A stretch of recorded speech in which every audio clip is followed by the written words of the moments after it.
So just to recap, the current academically accepted hypothesis for how Carolina bays formed, all of them, all up and down the East Coast, would have been due to proglacial winds coming off of the Laurentide ice sheet.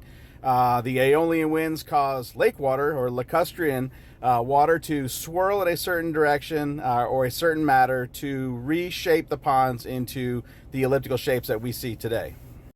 Now, that hypothesis that is supported by quite a few academic scientists, especially in the geoarchaeology field, implies that every single Carolina bay had to have been a pond during the last glacial cycle, during this last 100,000 years or so. And needless to say, I kind of have a little problem with that. Let's get into some of the reasons why I don't think this is the most accurate hypothesis for the formation of the Carolina bays. Now, there are a few reasons why I have a problem with this hypothesis. And yes, there has been about 100 years of history of scientists going back and forth between a terrestrial genesis or a cosmic genesis for the creation of these very strange elliptical shapes. But really, this current academic hypothesis is sitting on the bottom of a stack of assumptions that really starts with a 1977 dissertation paper written by Ray Kowzorowski. Now Ray, again, this was something that he wrote for his PhD. It's technically not a peer-reviewed paper. Yes, he did have to defend it.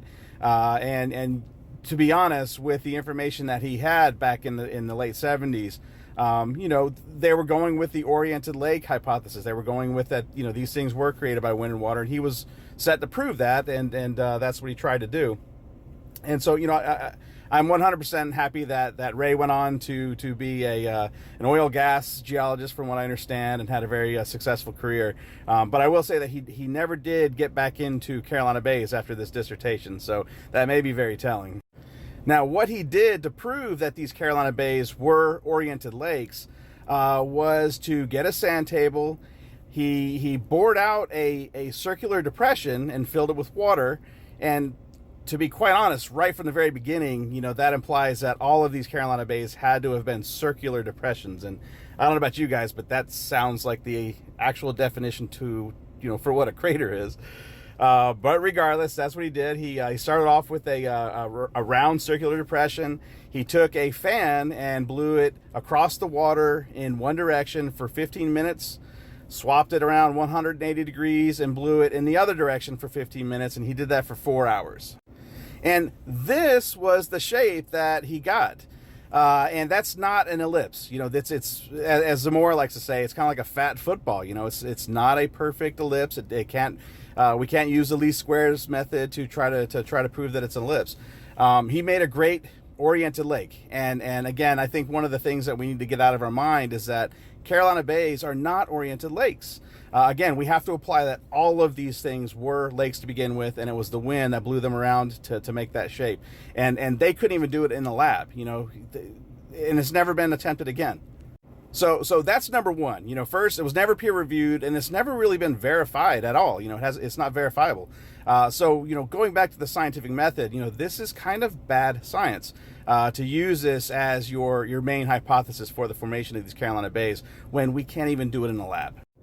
Now, another big problem that I have with this hypothesis is that the experiment didn't really account for natural conditions. Having a pond of water with wind blowing across it in one direction for X amount of time and going back in the other direction. And again, their experiment didn't even get the results that we would expect to see with Carolina bays. But in nature, there are so many things that, so many variables. We talked about variables. There are so many variables that can change the outcome of your experiment that were not accounted for.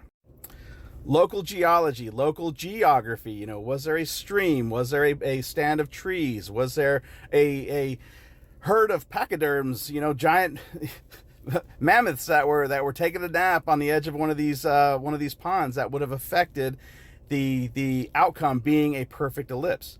There are just so many variables that are not accounted for with this hypothesis that we would find in nature. And again, if this was the case, we would find, Carolina bays in all kinds of different shapes, kind of like we see with the oriented lakes.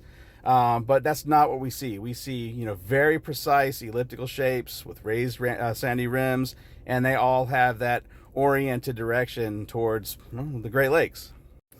So again, any change to any variable would result in a different formation, and that's not what we see.